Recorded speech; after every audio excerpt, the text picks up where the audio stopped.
Yo, yo, yo, yo, yo, what up? It's Mrs. Zoo Nation, aka Savage Armor General Giraffe, coming at you with this interesting thing. Because I don't normally do like update videos and whatnot, but as a great nature player, as an honorary professor user of the Kitty Cat Mafia, yes, you heard me correctly. I'm calling the Kitty Cat Mafia. I had to make a video on this. So before I start, let me explain who the Kitty Cat Mafia is. So first, you got in the grade one lineup, you got Mike Saboro. You know, the dude who searches for all the grade threes and whatnot. He's part of Kitty Cat Mafia because he's the provider and shit like that. And then you have in the grade two lineup, you have the original OG to the motherfucking G, Binoculars Tiger, bruh, the original. Get 4K, somebody at the end of the turn, retire, and whatnot. And then you have the new OG, the new cat on the block, kind of sort of the new cat on the block. You have Cran Tiger, which is basically a more upgraded, more buffed up version of Binoculars Tiger. See, Binoculars Tiger's there just to give him the ropes. Like, Cran Tiger's gonna be like the future and shit. So he's so stupid. And then you have in the grade 3 lineup, you have Chatnor. Man, this dude will pimp slap the shit out you with his paw and whatnot, because he's the break rod, he's a starter and whatnot. So then when he gets broke right into, you have Arusha. Yeah, you have Arusha, which will basically restain your shit once he becomes successful. Nigga, that's the Godfather right there. Oh, I'm fucking horrible for saying all this shit. I mean, you kind of sort of did have Cat Ruler though, but he had to leave because he wasn't the Unflipper PG. But if he was an Unflipper PG or he was like a decent one in general, I'll add that motherfucker too. But that's Kitty Cat Mafia. This right here is gonna be Kitty Cat Mafia 2.0 though. But so man, let's get this started. So I'm gonna go from the grade zero up. So first, for our new grade zero, even though he's not a kitty cat, we got Gifted Bear. So basically, what happens is you rest this unit. You choose one honorary professor card from your hand, reveal it. Search your deck up to one honorary professor card with a different name as that card revealed. Add it to your hand. Then shuffle the deck. Choose one card from your hand, discard it, and when the turn ends, retire this unit. So, hella busted, especially turn one. You have like a grade 3 in hand, perfect card to use. I'm kind of skeptical about using him. I'm kind of skeptical between like him and Telescope Rabbit, but he's a little slightly better. Especially once you like use them like turn 2 and whatnot, as long as you don't like get like retired by Cockerel and shit like that. This dude's hella good. So we got Wee Bears up in this bitch. So now you have the grade 1 Reader Pig. So auto skill, when his unit is placed on the rear guard circle during this turn that you have this unit, now during the turn you can have this unit gain continue rearguard circle. If you have an honorary professor Vanguard, this unit can attack the Vanguard from the back row. And then his turn ends, his unit is retired. So basically, you place on the Vanguard circle, you give him the ability to basically act like a Murakumo unit. And he's a grade 1, he's a 7K. Not super bad though, but like an interesting tech to put in the thing. I'll probably say put like 2 or 3 of this motherfucker in there. I don't know. The problem I feel like with Great Natures is that the grade 1 lineup is so unfree. Like, there's no free room for, extra grade 1s. Because Mike Saboro's too important, Colbill Duckling's too important, the PGs, of course, are too important. Then you have your Stride Fodder. So now it kind of leads down to, like, where can this guy go? So he's right now skeptical because he's a grade 1. But thank God we have his trusty ass brother. We have Go Home Toad. So remember when like Yu-Gi-Oh has Totally Awesome? We got the Go Home Toad, nigga. We got Kermit too, nigga.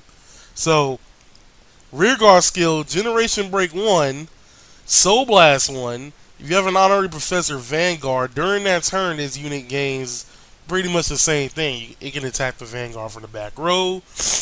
When this unit turn ends, retire this unit. Hella good. Because he's a grade 2, he's a 9K. Only thing I wish he gained was like another 4K. Like on the low key. Just like once. Like just once when he attacks a Vanguard. You know, just so he can like hit the Vanguard for good measure. But the thing that makes this card interesting is that you now have multiple attack targets to use with you have multiple attack targets to use with the Big Belly Stride. So now you can basically give like all effects to this dude. Attack with the front row, attack with the front row, attack with this guy, stand everybody back up, then attack with the Big Belly Stride. But this is all assuming that they take the toad up the ass. That's like assuming. But you know, regardless, whatever. This dude is still hella good. I like it. The artwork could have been like a little bit better. Kind of hard to see it because like this glare, but because I'm using like the first photos they put out. I think by the time I get this video out, they'll have like clear photos. But coming in at grade 3 is the new member of the Kitty Cat Mafia, Honorary Professor Chat Sauvage. His name is Sauvage, but I'm gonna call this dude Savage because this dude is a straight up savage. Alright, so basically this is what happens. Auto, choose one Honorary Professor grade 3 card from your hand and discard it. When this card is placed on the Vanguard circle, write an Honorary Professor Chatnor. If you can pay the cost, you pay the cost. If you pay it, choose one face down Omi Science Dragon Cat Plague or Eternal Professor Bahamananda. I don't know how you pronounce his name right now, but that's going to be the next grade 4 coming up. From your G zone, stride into the Vanguard circle. If you stride during that turn, you cannot stride. Okay, so this is what makes it stupid. When you break ride into Chatnor, you immediately stride using this effect, which means you can get Chatnor's break ride skill onto the motherfucking stride. How fucking busted is it? No. It gets better. It gets better. Remember when people were bitching about 7C's grade 1 rush? How, you know, it was all destroying all people, especially people using GB skills?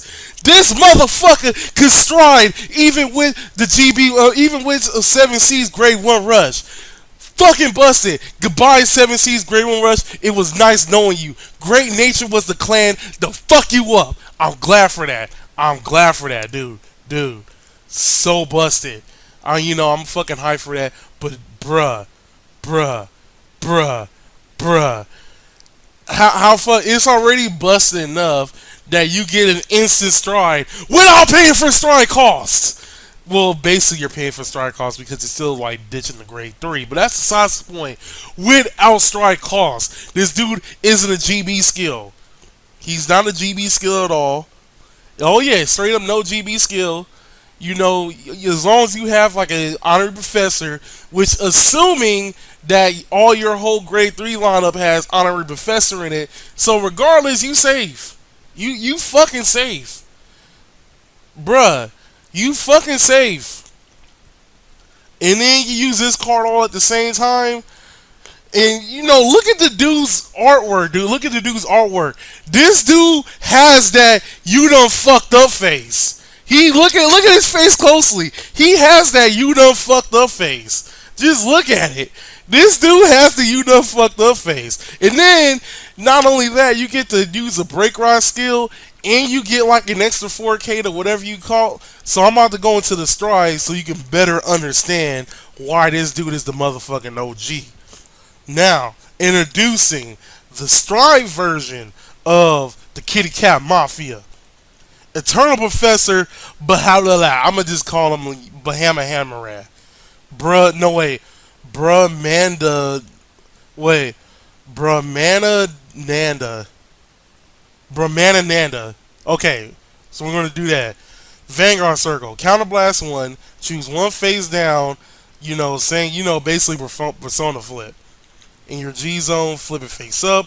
When his unit attacks, if you have an Honorary Professor hard card, you can pay the cost. If you pay it, choose the number of cards in your hand up to the same number of face up cards in your G zone, calling the separate rear guard circles. During that turn, and during each of those units gain auto rear guard circle. When this unit attacks during that battle, this unit gains 4K, and at the end of the turn, draw one card. This unit retires. So basically, now we putting like Grand Blue shit up in this bitch. Now we putting like Bermuda Triangle shit in this strategy. So bad. This is so bad on so many levels. So basically, when you attacking, you basically get an extra AK. Especially if you have the Toes on deck. You have the Toes on deck, your opponent's fucked. Because you get to put that nigga in the back row every time he attacks. He gains a 4K from his skill. He gains another 4K from Chatnor's skill, the break rod skill. So basically, you getting skills on top of skills on top of skills to pay the bills, bruh. So basically, what you doing is you having your regular grade 2, you're attacking with that. Then you have Cran Tiger. Assuming that you have Cran Tiger, you attack with that. Give the other grade 2 a boost. So basically, you giving him 4K. You're basically giving him 4K because of the break ride, and then you re-standing him, give him another 4K because of Cran Tiger skill. Well, no, Cran Tiger still giving him 4K, re-stand them, give another 4K because of Chatnor's skill, and then you use this dumb motherfucker right here, and you call like one of the froggies in the back of Cran Tiger, or you can call another card to replace Cran Tiger because he done his job. He's done his job. Or better yet, call another Cran Tiger and do the exact same thing. Repeat, eat, sleep, repeat. Eat, sleep, repeat. All of this, all of it. Just do it. Just do it. I know it's 2017, but I'ma still carry that shit in 2017 because that's too hard, dude. Too hard. Just do it. Bruh. So good. So good. So hype. I'ma stop repeating words because that's a waste of time. But that's basically my review for all these cards, and how hyped I am for this. So basically, 7 Seas Grade 1 Rush, done. Starting into something very stupid, done. Chatnor actually having something useful to use, done. I'm be a little pissed because I'm not going to be able to use Arusha any longer. Because I will admit, I love the whole Chatnor Arusha combo. But unfortunately, Arusha is going to have to be like put in retirement early, which kind of pisses me off in a way. I'm not going to lie. I mean, maybe I can somehow sneak in one Arusha though, but I don't have the space to do it. And I can't really risk not having a grade 3 that isn't Honorary Professor in his name in order to get Savage. Chat Savage. That fucking sounds like it gets the panties wet. Chat Savage. Bruh. Okay. Alright. Enough for getting hype. Enough for doing whatever. Because I'm already yelled up in your ear enough. So, before I end this video, I would love to give a shout out to the Great Nature University. This is a WordPress page and a Facebook page that basically gives you all of your Great Nature needs. It gives you everything that you need, from analysis to first thoughts of when the new cards come out, from which one is better between like Big Belly and everything else. I mean, it gives you tips on how to use Big Belly better, gives you tips on how to use Chatnor, how to use Arusha better, how to, manage and, use everything that's great nature based and whatnot, how to easily get your successful skill out. I mean, it does the whole 9 yards when it comes to playing great nature. And, I'm glad that somebody brought like something like this up because there was some stuff that I didn't even know you can do. So I'm glad that something like this actually exists because I've actually learned a couple of things because I thought I was a great nature expert, but nah, these niggas proved me wrong. So like their page and whatnot, keep updated with it, especially if you like a diehard Great Nature fan. I'm a Great Nature main. Before I use Mega Colony, I use Great Nature. So Great Nature and Mega Colony is always going to be toe to toe on my main card, my main clan type thing. Only reason why Mega Colony gets like a slight more advantage than Great Nature is because everybody still thinks that clan is a dick, although it really isn't. But I talk too much. Hopefully you liked the video. Hopefully all this information was actually pretty decent. I know I got a little too overhyped and whatnot. I am so sorry for that. I'm so sorry. I gotta excuse the blackness. I'm not that ghetto, but I'm hyped, dude. I'm very hyped. Because before this, I wasn't really feeling the Great Nature support. I really wasn't. There was a couple of cards that actually got piqued my interest, but I really wasn't feeling the support. But this came out, made my day. Made my day, dude. I was feeling a little down. I saw this shit. Gives me another reason to use it. Maybe I might not build that big belly deck after all, but still, this is hella good to his build. So beast. So beast. So beast. But anyway, this is Mrs. Nation, aka Savage Armor General Giraffe, signing out.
Almost had it.